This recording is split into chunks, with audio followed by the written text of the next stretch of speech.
Guys movie में आप लोग देखेंगे कि एक आदमी कार को चुराने की कोशिश करता है, लेकिन किसी कारण वो उसी कार के अंदर लॉक हो जाता है। लास्ट में इसका रीजन आपको बिल्कुल चौंका देगा। सो मूवी के स्टार्टिंग में हम एक हाई सिक्योरिटी वाले एरिया को देखते हैं। अब इसी दौरान यहाँ से एक सीरो नाम का आदमी गुजर रहा होता है। तभी वो आसपास किसी को न देखकर इस मौके का फायदा उठाते हुए वो पास में खड़ी एक गाड़ी 4x4 के गेट को आसानी से खोलकर उसके अंदर चला जाता है। सीरो एक्चुअली एक चोर है और वो इस कार में भी चोरी करने के लिए ही आया है। वो इस कार को तो नहीं चुराता है, मगर इस कार के साउंड सिस्टम और डैशबोर्ड में रखी हुई चीजों को ले लेता है। अब यहाँ पर वो मस्ती करते हुए साथ में पीछे वाली सीट पर टॉयलेट भी कर देता है। अब सारा काम खत्म हो जाने के बाद में जब वो इस कार से निकलने के लिए डोर खोलने की कोशिश करता है तो डोर नहीं खुलता है। वो दूसरे डोर को खोलने का ट्राई करता है, मगर सारे डोर ही लॉक्ड होते हैं। सीरो अब ट्रिगर हो जाता है, जिसके बाद में वो इस कार के शीशों को तोड़ने की कोशिश करने लगता है, मगर उसके शीशों पर पैर से इतना तेजी से मारने के बावजूद भी शीशे नहीं टूटते हैं। और टूटे भी कैसे, ये सारे ग्लास फुली बुलेट प्रूफ होते हैं। अब इसके बाद में सीरो डोर के प्लास्टिक वाले पार्ट को तोड़ के उसके अंदर हाथ डाल के खोलने का ट्राई करता है, मगर इसी चक्कर में उसके हाथ में चोट लग जाती है। अब जब उसके पास में कोई चारा नहीं बचता है तो वो अपने बैग से गन निकालता है और आगे की विंडशील्ड पर चलाता है। लेकिन जैसा कि मैंने बताया कि सारे शीशे बुलेट प्रूफ हैं, इसीलिए गोली चलाने के बाद में बुलेट रिफ्लेक्ट होकर उसी के ही पैर में लग जाती है, जिससे यहाँ पर सीरो की मुसीबत अब और भी बढ़ जाती है। खून को रोकने के लिए वो अपने घाव पर टी शर्ट लपेटता है। अब तभी बाहर एक औरत आती है जो इस कार के शीशे से अपनी लिपस्टिक को ठीक करती है। इससे ये पता चलता है कि कार के सभी शीशे पोलराइज्ड हैं, यानी कि बाहर से अंदर कुछ भी दिखाई नहीं देगा। और इसके बाद में वो औरत यहाँ से चली जाती है। सीरो अपने फोन से अपने वाइफ को कॉल करने की कोशिश करता है, लेकिन उसके फोन में बैटरी खत्म हो चुकी थी, जिससे फोन ऑफ हो जाता है। सीरो अब यहाँ पर बेहद ही बुरी तरीके से फंस चुका है। उसके पास में यहाँ पर कुछ खाने के लिए भी नहीं है और पीने के लिए उसके पास में बस थोड़ी सी पेप्सी होती है। खैर अब ये रात तो किसी तरह सीरो निकाल लेता है और अगले दिन जब सीरो जागता है तो उसने जो रेडियो चुराया था उसको कार में वो वापस लगाता है और कार में म्यूजिक बजाकर कुछ रिलैक्स करने की कोशिश करता है। वो साथ में फिर से डोर तोड़ने की कोशिश करता है, लेकिन इसी दौरान उस कार में अब कॉल आती है। सीरो कॉल को उठाता है, जिसके बाद में वो आदमी बताता है कि मेरा नाम डॉक्टर एनरिक फेरारी है, मैं इस एसयूवी का मालिक हूँ। मेरी 28 बार कार चोरी हो चुकी है और इसको मिला के अब 29 हो जाएंगी। मगर सीरो सिर्फ एक ही वर्ड कहता है कि मुझे यहाँ से बाहर निकालो। अब एनरिक इस कार की कुछ खूबियाँ बताता है। वो बताता है कि ये कार पूरी तरीके से बुलेट प्रूफ है, इसके ग्लास पोलराइज्ड है और इसका पूरा कंट्रोल मेरे पास में है। सीरो उसे गाली देते हुए उसे यहाँ से निकालने के लिए कहता है और कहता है कि मुझे बहुत तेज प्यास लगी है, यहाँ पर बहुत ज्यादा गर्मी भी है। जिसके बाद में अब फोन कट हो जाता है और एसी चालू हो जाती है। एसी चल जाने से अब सीरो को कुछ राहत मिलती है, मगर एनरिक ने एसी उसके भले के लिए नहीं बल्कि उसे टॉर्चर करने के लिए चलाई थी। धीरे धीरे करके यहाँ पर ठंड बढ़ती जाती है। सीरो अपनी शर्ट दोबारा पहन लेता है। वो एसी के वेंट्स को अपने जीन्स के कपड़े से बंद करने की कोशिश करता है, मगर अब कार के अंदर बहुत ही ज्यादा ठंड बढ़ गई होती है। कुछ समय बाद में अब फिर से कॉल आता है। सीरो उससे फिर से गाली देके उसे यहाँ से निकालने को कहता है। एनरिक कहता है कि तुम मेरे कुछ सवाल का आंसर दो, जिसके बाद में तुम यहाँ से निकल सकते हो। एनरिक पूछता है कि तुम क्या करोगे जब तुम अपने बेटे को चोरी करते हुए पकड़ोगे। सीरो कहता है कि मैं उसका कान पकड़ूंगा और पुलिस को दे दूंगा, मगर एनरिक कहता है कि नहीं, कोई भी पिता ऐसा नहीं कर सकता है। अब कुछ समय बाद में सीरो अपने सामने पुलिस को देखता है।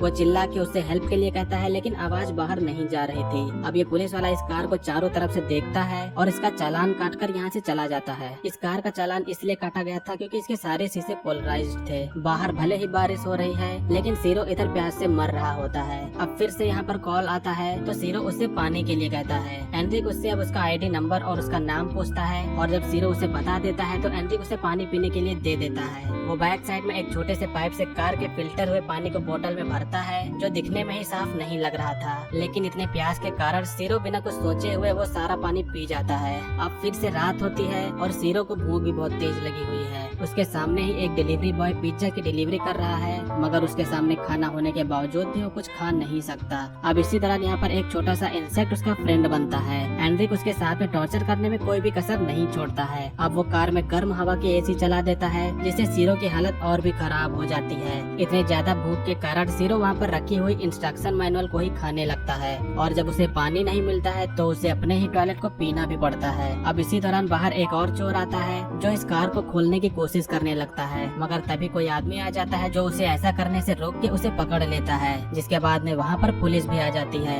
बाहर यहाँ पर इतनी ज्यादा हलचल हो रही है, मगर किसी को भी इस बात की खबर नहीं होती है कि इस कार के अंदर कोई शख्स मर रहा है। अब रात हो जाने पर जब उसे भूख भूख कंट्रोल नहीं होती है तो वो अपने साथी कीड़े को खाने की कोशिश करता है, लेकिन फिर उसके मन में कुछ ऐसा आता है जिससे वो उसे नहीं खाता है। इसी दौरान अब बाहर एक कपल भी आते हैं जो साथ में इंटीमेट होते हैं, मगर सीरो उन्हें देखने के अलावा और कुछ भी नहीं कर सकता। अगले दिन फिर से एंड्रिक का कॉल आता है, जिसके बाद में एंड्रिक सीरो से बता देता है कि डैशबोर्ड के नीचे एक चॉकलेट बार है जिसे तुम खा सकते हो। सीरो के चॉकलेट खाने के बाद में अब वो कुछ अच्छा महसूस करता है। सीरो अपने मोबाइल के बैटरी को निकालकर बाहर धूप में रख देता है और बाहर सभी लोगों के रूटीन को देखने लगता है। काफी बार कोशिश करने के बाद में सीरो आखिरकार दरवाजे में छोटा सा छेद कर देता है, मगर ये छेद इतना छोटा होता है जिससे कोई आवाज भी बाहर नहीं जा सकती। अब तभी फिर से एंड्रिक का कॉल आता है। वो बताता है कि मेरे पास एरिना और लियोनल की न्यूज है। इन दोनों के नाम सुनकर सीरो हैरान होता है, क्योंकि ये दोनों उसके बीवी और बच्चे थे। सीरो उससे पूछता है कि तुम उसके बारे में कैसे जानते हो, जिसके बाद में एंड्रिक बताता है कि मैंने तुम्हारी फैमिली से बताया है कि तुमने लॉटरी में $1,00,000 जीते, जिसे वो तुम्हें देने के बाद में यहाँ से चला गया। इसे सुनकर सीरो को बहुत ही गुस्सा आती है। अब जब फोन कट हो जाता है तो सीरो ने जो बाहर बैटरी निकाल कर रखी थी उसको फोन में डालता है। फोन में बैटरी डालने पर फोन खुल जाता है और वो जल्दी से इसके बाद में अपनी वाइफ एरिना के पास में कॉल करता है, मगर उसकी वाइफ कॉल पिक नहीं करती है, जिससे सीरो को वॉइस मेल छोड़ना पड़ता है और इसके बाद में बैटरी भी डेड हो जाती है। अब अगले सीन में हम देखते हैं कि सीरो खाली बैठकर बार बार कार के स्टार्ट बटन पर क्लिक कर रहा है,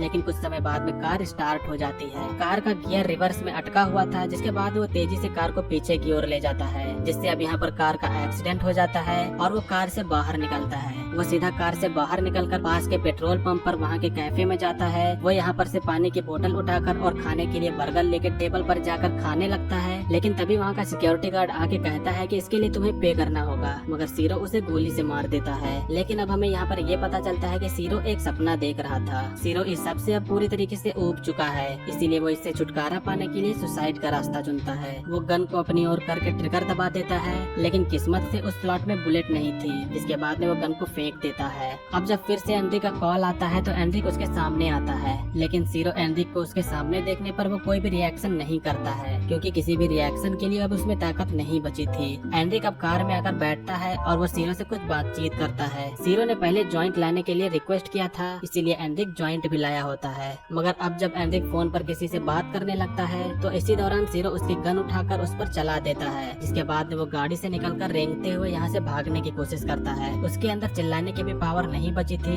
जिससे वो किसी से हेल्प मांग सके। वो गन चला के इशारा करने की कोशिश करता है, लेकिन एंड्रिक को गोली छू के निकल गई थी, जिसके बाद वो सीरो को पकड़ के फिर से कार के अंदर ले जाने लगता है। लेकिन इसी दौरान दूसरी तरफ से एक पुलिस यहाँ पर पेट्रोल करते हुए आती है, जिसके बाद वो उन्हें देखकर एंड्रिक को गन नीचे रखकर उसे छोड़ने को कहती है। एंड्रिक उससे कहता है कि ये हमारे आपस का मामला है। अब देखते ही देखते यहाँ पर काफी सारी पुलिस आ जाती है, कई सारे रिपोर्टर्स और ढेर सारे लोग भी यहाँ पर इकट्ठा हो जाते हैं। अब यहाँ पर काफी बड़ी प्रॉब्लम खड़ी हो चुकी है, क्योंकि एंड्रिक का जो प्लान था वो फेल हो चुका है, जिसके कारण एंड्रिक के ऊपर अब खून सवार हो जाता है और इसीलिए एंड्रिक के साथ में निगोशिएशन करने के लिए यहाँ पर अमेडियो नाम के एक पुलिस ऑफिसर को बुलाया जाता है, जो हाल ही में रिटायर हुआ था। अब अमेडियो और एंड्रिक के बीच में काफी सारी बातें होती हैं। यहाँ पर जितने भी लोग होते हैं कुछ एंड्रिक के खिलाफ होते हैं और कुछ लोग एंड्रिक के साथ में होते हैं, क्योंकि ज्यादातर लोग जानते थे कि उन्हें भी कई सारी चोरियों का सामना करना पड़ा है। मगर दूसरी तरफ भले ही एंड्रिक की 28 कार्स चोरी हो जाने के बाद में उसने ये कदम उठाया है, लेकिन वो जो इस समय कर रहा है वो इससे भी बढ़कर है, जो कि उसे एक कातिल बना सकता है। यही कुछ इमोशन भरी बातें अमेडियो एंड्रिक के सामने रखता है, जिसके बाद में एंड्रिक का मन बदल जाता है और वो सीरो को जाने देता है।